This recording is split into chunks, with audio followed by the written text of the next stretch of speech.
अजिबात नको तुझ्या वैर्याच वाटेल हे वाण देऊन भरारी आधार कल्याण पतंग सरकला. सुनेत्रा, आज अर्ध्या वाटेवर साथ सुटली ग. तू संसाराचा गाडा खंबीरपणे ओढला म्हणून मी बाहेर लोकांसाठी धावू शकलो.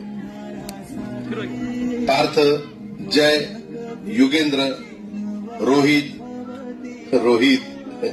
काय रे ते केस, किती वेळा सांगायचं ते नीट कर, जरा डाय लावून घे आणि शर्टाचं बटन लाव आधी नीट. तू नेहमी म्हणायचंस ना, दादांचं भावकीपेक्षा गावकीकडे जास्त लक्ष असतं. अरे भावकीचं प्रेम काळजात होतं म्हणूनच मी गावकीसाठी धावू शकलो. आता वरून सुद्धा माझं वॉच असणार आहे तुमच्यावर, लक्षात ठेवा. गड्यांनो, आता खंबीर व्हावं लागेल. पोरांनो, ही पवारांची तिसरी पिढी सुद्धा कामाची माणसं म्हणूनच ओळखली गेली पाहिजे. सुनेत्रा, सुप्रिया ही पोरं आता मोठी झाली असली तरी त्यांच्यावरचा तुमचा हात काढू नका. त्यांना पवारांचा संस्कार आणि कामाचा ध्यास दोन्ही द्या. सुप्रिया, राजकारणात आपण वेगवेगळे झेंडे घेतले, वेगवेगळे रस्ते निवडले, पण आपल्या रक्षाबंधनची गाठ कधीच सैल पडली नाही हे तुलाही माहितीये आणि मलाही. साहेब, आज पहिल्यांदा तुमचा हा पठ्ठा वेळेत नाही पोचू शकला. निघालो तर वेळेतच होतो, पण आज नियतीच्या मनात काही वेगळंच होतं. तुम्ही मला बोट धरून चालायला शिकवलं आणि मी थेट धावायलाच लागलो. कधी तुमच्या पुढे गेलो असेल तर ती सुद्धा तुमचीच पुण्याई होती. सुप्रिया, आता साहेबांना सांभाळण्याची आणि त्यांची काळजी घेण्याची पूर्ण जबाबदारी तुझी आहे. एका मोठ्या भावाच्या हक्कानं सांगतो. सुनेत्रा, पार्थ, जय, सांभाळा स्वतःला. साहेब, निरोप घेतो. दादाची ड्युटी संपली. अरे बेट्यानो, इतक्या लवकर मी काय जात नसतो तुम्हाला सोडून. हा, मला बी अजित पवार म्हणतात. पण घरांनो, नियतीचा खेळ बघा. खरंच आज माझा हा प्रवास इथंच थांबतोय. मी नेहमी म्हणायचो, राजकारण आपल्या जागी आहे, पण काम महत्वाचं. लोकांनी मला कामाचा माणूस म्हटलं, तीच माझ्या आयुष्याची सर्वात मोठी कमाई होती. आज निरोप घेताना मन खूप जड आहे, पण एक समाधान आहे की शेवटच्या श्वासापर्यंत मी तुमच्यासाठीच धावत होतो.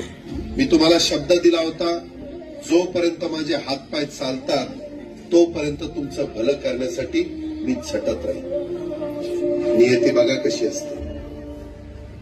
आज माझ्या हक्काच्या बारामतीच्या मातीत तुमच्या सेवेसाठी येत असतानाच माझे हातपाय कायमचे विसावले. पण मला अभिमान वाटतोय की मी रिकाम्या हाताने नाही, तर तुमच्या कामाची फाईल छातीशी धरूनच या जगाचा निरोप घेतो.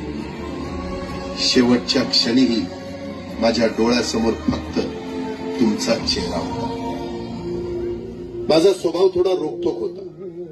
कधी कुणावर ओरडलो असेल, कुणाचं मन दुखावलं असेल, पण माझ्या त्या रागामागे फक्त एकच तरफड होती की माझ्या सामान्य माणसाचं काम झालं पाहिजे. सत्तेसाठी नाही, तर तुमच्या हक्कासाठी मी नेहमीच दादा म्हणून उभा राहिलो. आता मी निरोप घेतोय, पण महाराष्ट्र थांबता कामा नये. माझी जबाबदारी आता मी तुमच्यावर सोपवतोय. राजकारण करा, पण विकासाची गती थांबू देऊ नका. जाता जाता माझ्या शैलीत डोळे पुसून शेवटचं सांगतो, आता रडत बसू नका. उठा आणि कामाला लागा. माझा महाराष्ट्र आपल्याला अजून खूप पुढे न्यायचा आहे. तुमचाच कामाचा माणूस अजितदादा पवार.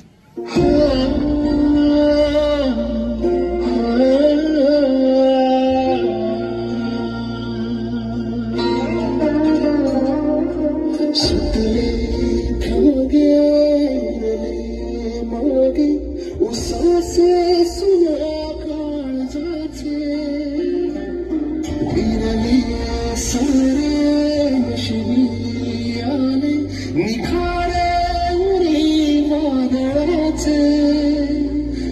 गुंतले जिव्हारी बसले निवारी विझलं सुखाचे